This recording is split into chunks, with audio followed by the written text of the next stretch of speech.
Hey guys, it's Ethan from Zimmer Labs, and today's video is on this 89 Sabers SID V3 masterpiece build lightsaber that I just finished up for Scott. Scott, let me know what you think. If there's anything you want to tweak, add, subtract, whatever, let me know, and I can make whatever final changes need to be made, and then she's all set and I'll send her out to you. This is really a gorgeous hilt.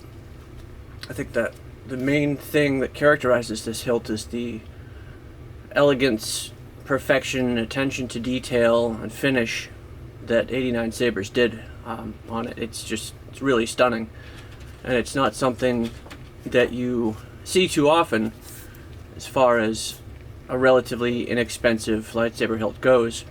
Corbanth has done a couple versions. I think I like the V1 better than the V2 that Corbanth did, but this is the best of the best. This is definitely the pinnacle as far as a Sidious hilt goes. It's got a gorgeous finish, and then I don't know if this is electroplated or similar to chromed here, but this purple finish is gorgeous. And there's no seam whatsoever where the purple meets the chrome, and yeah, it's just really nice, really nicely done. And then the tolerances are terrific. For example, this screw down here, all you have to do is spin it fast and it literally will unscrew all the way, and that tells you that the tolerances are fantastic. Really simple, easy to unscrew everything. Your buttons are the two LEDs. These are just dummy LEDs. They're not non-functional, but you can hear the action on them. Nice and smooth. Blade plug comes with the hilt, but it is not a blade plug.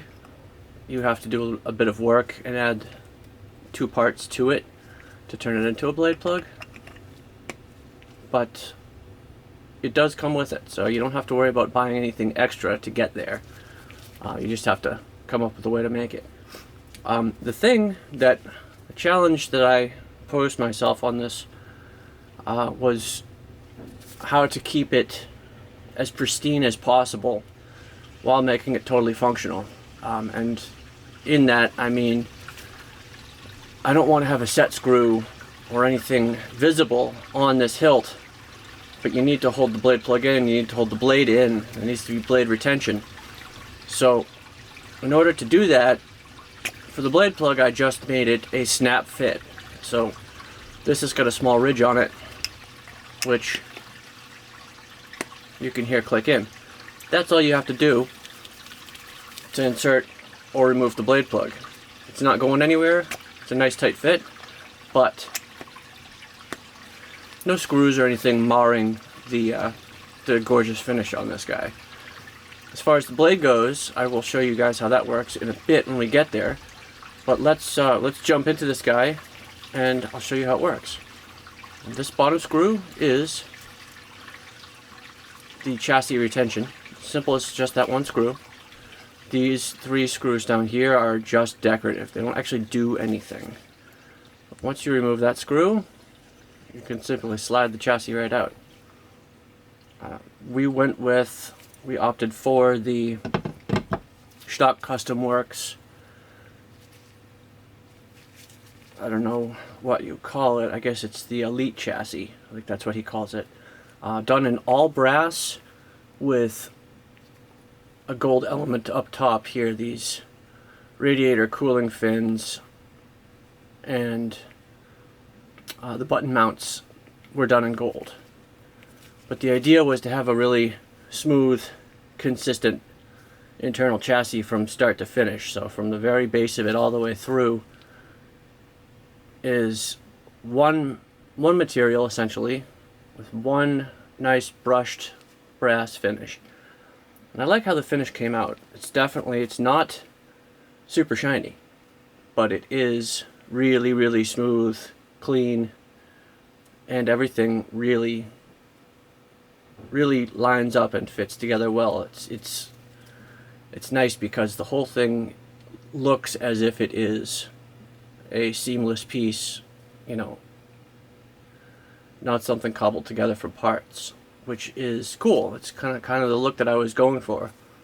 We got a Neopixel pogo pin connector style up top for the blade connector with a custom made frosted plexiglass insert. Switches mounted here right onto the chassis. That's your activation, this is your auxiliary. Then 2 series of super dense Neopixel accents here and here. As you guys can see, there's literally no space between them. They are true density, 4K. I don't know what you want to call it, but you don't get any denser than that as far as Neopixel density goes. So that helps with the overall look of the effects that these do. I mean, they're really just that much better when they're that much tighter. It's got a removable 18650 battery.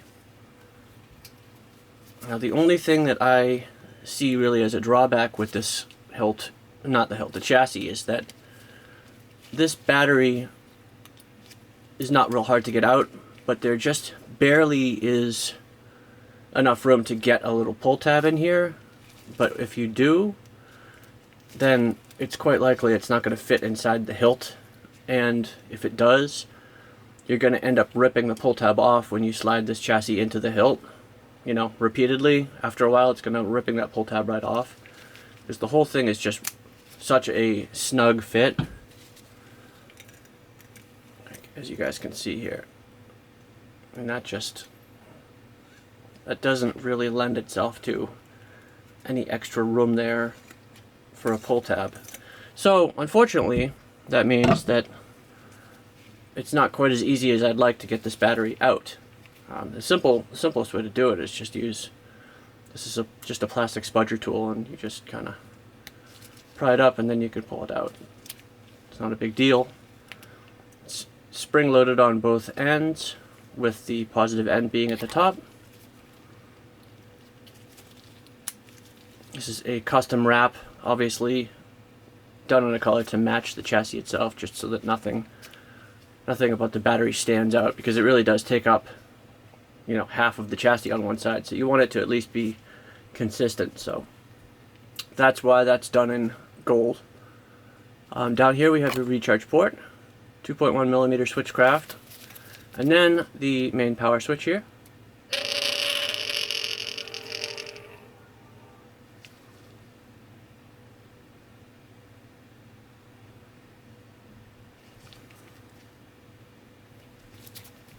This puppy right here is the cover, which pops right off. It mounts with this brass pin that runs the whole length of it, which clips into there and there to keep it in place.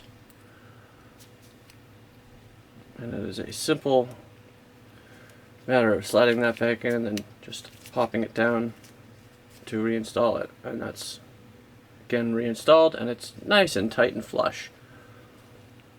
And up top, where it meets, there's literally no gap up top, which is nice. The problem is, that's not something really that you get to control, because this part, when they print it at Shapeways, it's tough sometimes for them to print metal and have it come out exactly right. I've ordered a few of these, and I've had a couple of them come where this section right here was actually bent, because when they're printing in metal, it's obviously really hot and it's still wet, so it kind of, you know, gravity kind of makes it bend as it's printing. Luckily this one didn't. This one came out nice and clean, so it allows it to have a nice tight fit like that. Underneath this puppy we have the 2 accent strips, the Bluetooth 5.0 chip, and the Proffieboard. Proffieboard is insulated with a little bit of electrical tape, just because this cover has a tendency to touch the board.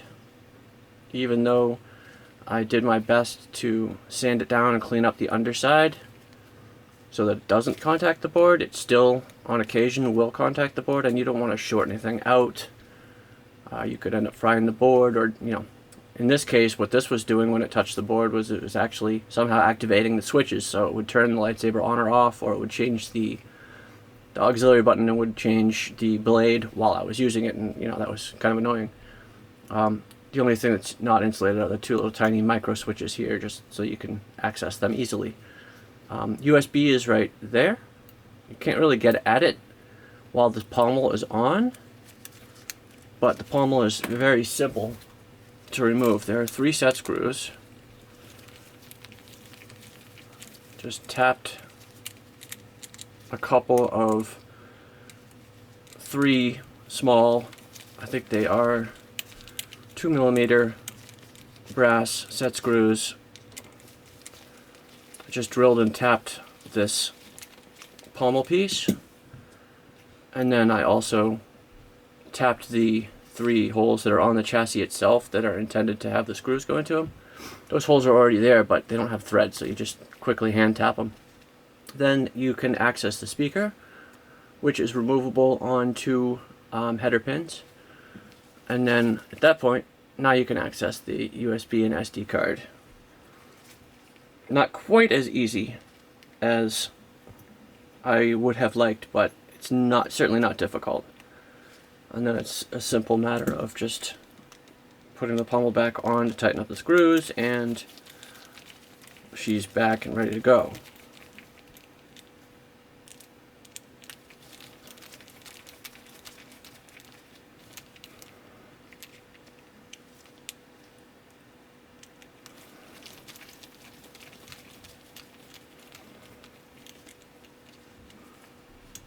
Now, before we get into how she works, I'm bringing in this second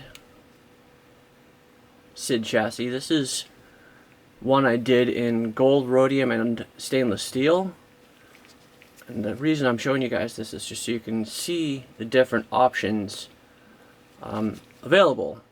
If you want to make this chassis of this lightsaber, you don't have to go all brass. You could do this in brass or bronze, or gold or rhodium or stainless steel. And my personal opinion is I really like it in stainless steel a lot. But for this hilt, for the SID hilt, because it is really heavily done in brass, it's more appropriate, I think. This looks better with this hilt. But hopefully you guys have seen my recent Slim Flex video where I did another chassis very similar to this, with some pins that I mounted up here to be the button connectors. And with the Slim Flex, the stainless steel version looks really nice. This piece is not part of the chassis. This is a custom speaker section that I made. So this is not something you would actually get. And then this piece on the end here is also different. This is not part of the standard SID chassis. This is a custom pommel piece that Dimitri designed so that I could build these. So if you guys are seeing this and don't recognize it, that's why. This is not typical. But at any rate, so these are your, kind of your options as to style and appearance. And this one is highly polished. This one is not. This could be polished up, and it would be really, really shiny. It would basically look like gold. The reason we opted not to do that was because the downside with a really highly polished chassis like this is that it's really easy to scratch. This chassis obviously is going to still be easy to scratch, but you're not going to see scratches. They're not going to appear because it's got a nice brushed matte finish, or a satin finish, I guess. And so, a year or two from now, this is still going to look terrific, whereas a really highly polished one might not look so great because of, repeated scratching. When you put this inside of a metal hilt, every time you slide it in and out, every time you swing it around, or, make contact with the blade, that's going to shake this guy a little bit, just a tiny bit inside, and that's going to put a tiny scratch on it. So if you're super polished, the finish is not going to last very well. So that's why we opted to go with this brushed finish. I think it came out really nice. Now let us fire it up.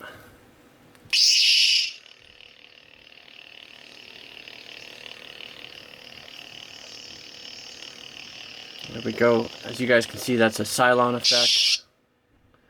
Kind of ramping up. So when you turn the lightsaber on, this is kind of like a turbine section powering the crystal. Ramps up and heats up to match the blade color. And we've got a really nicely illuminated quartz crystal in here.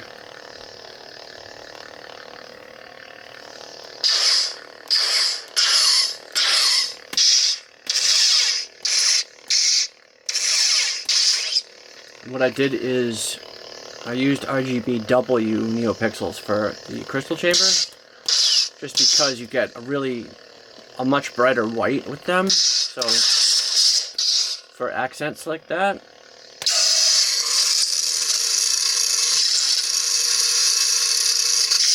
as you can see, it's much better to go with the RGBW pixels for these because you get so much more light out of it.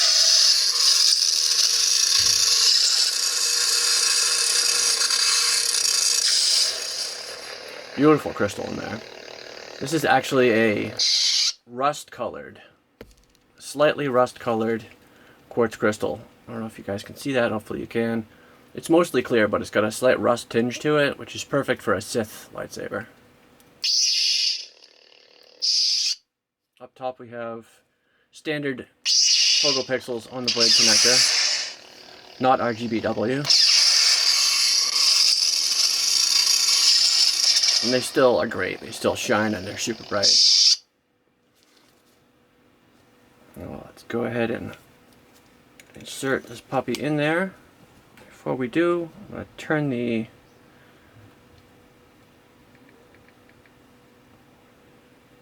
turn the Bluetooth on.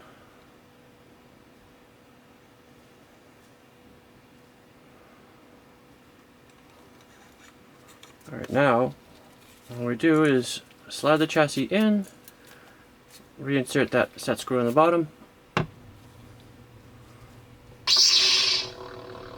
Booyah.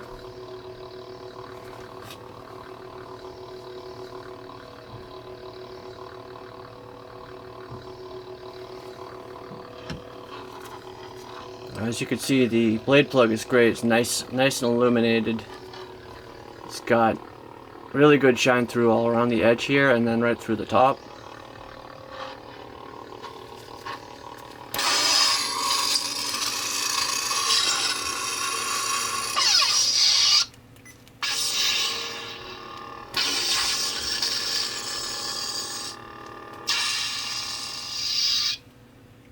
And then it's simply pull to remove. Now, to get the blade in and to have the blade stay locked in place was definitely something I wanted to do correctly. And the way that I managed to do it with this guy was to do a retention ring. This is an old trick that I pulled out of retirement. This is something I used to use a lot when I used to do FX lightsabers. So the trick with this guy is, rather than to have a retention ring, you simply unscrew this top section of the emitter, and then you insert the blade, slide the emitter back on, screw the retention ring in again. I mean, not the retention ring, sorry. Screw the top section of the emitter in again, and the blade is totally locked in place because of that steel ring that's mounted to the blade itself. So no screws or anything required, nothing visible on the outside, but the blade is nice and tight, totally locked in there, and it's not a difficult process. Simple unscrew,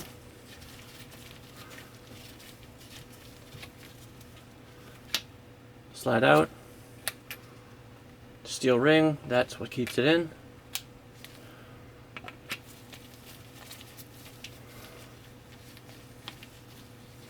The only thing you have to be careful is if the emitter section is not screwing in nice and easy and smooth, then it's not. The threads aren't quite lined up right, and if you force it, you're going to cross thread it and cause yourself a ton of trouble. So don't force it. Just make sure you've got it nice and smooth, in which case you know you're in good shape.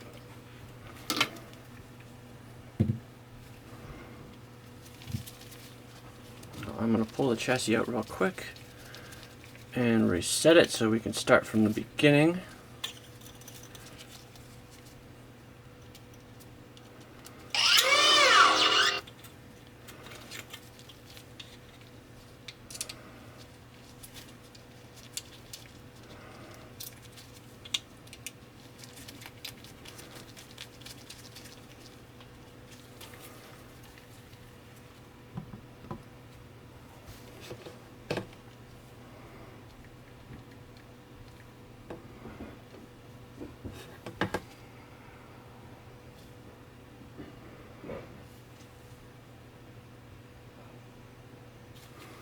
Come on, Bluetooth, you can do it.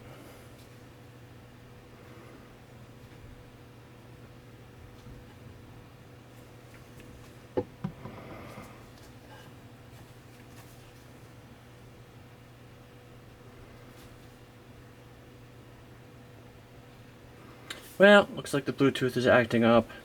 This is an unfortunate but true drawback to the current status of Bluetooth in lightsabers. If you're dealing with a lightsaber like this, especially one like this, that's all metal and it's thick, it's going to be difficult to get the Bluetooth connection to be really stable because Bluetooth doesn't pass through metal very well. The solution is to put the Bluetooth antenna somewhere on the lightsaber chassis where it's not behind metal, but really there is no such place on this one. So for this one you just have to deal with it as it is. And I did test it out in a few different spots, and where I put it seemed to be the best, but right now of course it's just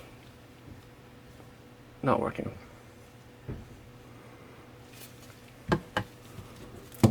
This one simple answer is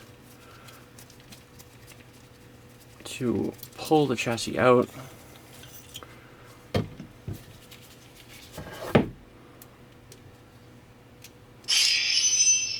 then establish the Bluetooth connection quickly.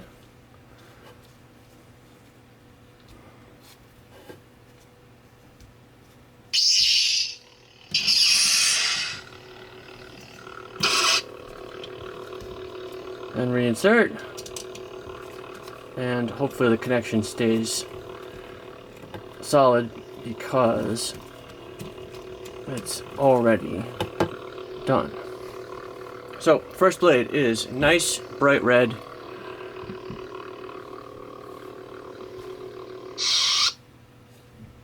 White flash ignition.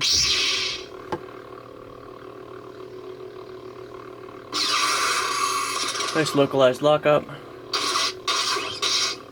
Really good contrasty clash color. It's got a white and blue hump flicker clash. First audio track is the Imperial March, and the sound font for the first blade is Emperor.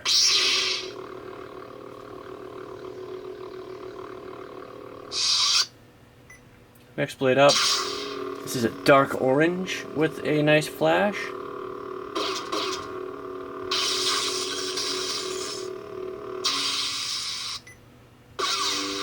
This is an orange red.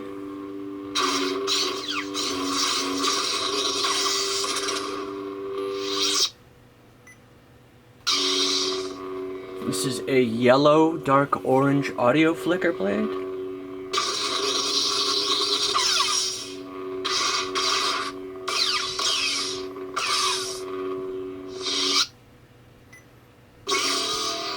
Next up is a white and Sunburst yellow audio flicker blade.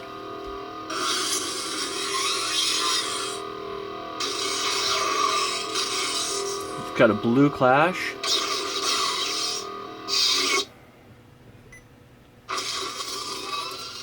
Nice fire blade, standard red and yellow fire blade that is. Nice localized lockup. Localized clash.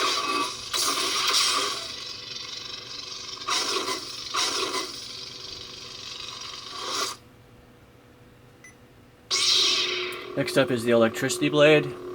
This is not super Darth Sidious, but it's definitely one of my favorites, so I wanted to put it on there. Localized lockup that's in red, orange, and purple. And that just looks so good, color-wise.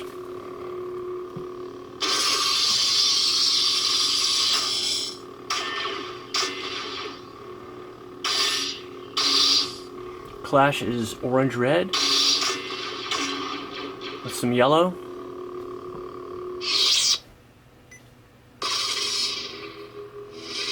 Next up is a yellow to red turbine blade.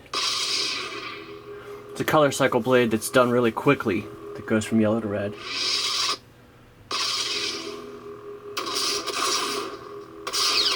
It's got a Brownian noise, white and purple clash. It's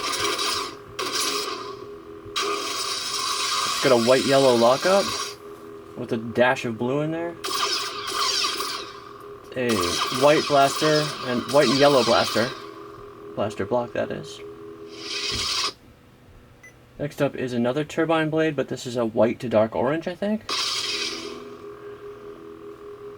Well, maybe that's just white to orange. I think I might change that. I wanted that to be dark orange. And a nice blue clash. Nice contrast color there. It's got a traditional old school full blade lockup. It's really jarring though, it's really eye grabbing. It's done in purple and green, I think it was. Purple and magenta and chartreuse is the actual colors. Drag tip in the same.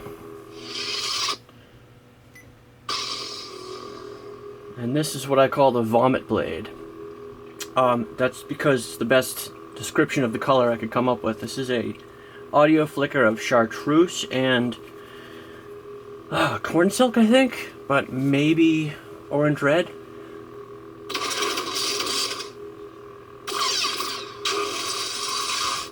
And the overall color you get is this kind of a cross between like vomit green and yeah, like a flashy yellow. It's hard to describe, but it's awesome in person. And it's crazy bright. I don't know why it's so much brighter, but it really jumps out at you.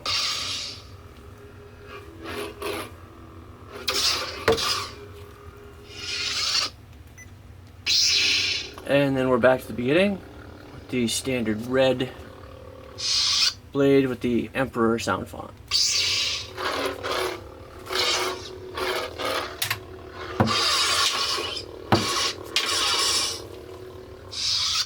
All the sound fonts are smooth swing. Everything is as current as we could possibly make it. And yeah, that's probably about it. So Scott, let me know what you think. I'm open to whatever tweaks you feel you want done, but otherwise, she is all set and ready to go. Thank you guys, as always, for watching. What's coming up? What's on tap? These guys will be something that I jump into very soon. I'm still working on what the install is going to be because there really aren't any good chassis options available for this yet, so I think probably I'm going to have to come up with something myself, do a custom install, but that's tough because it's a curved lightsaber, so there's not a whole lot of different options available, but we'll think of something good. And as always, thank you guys for watching.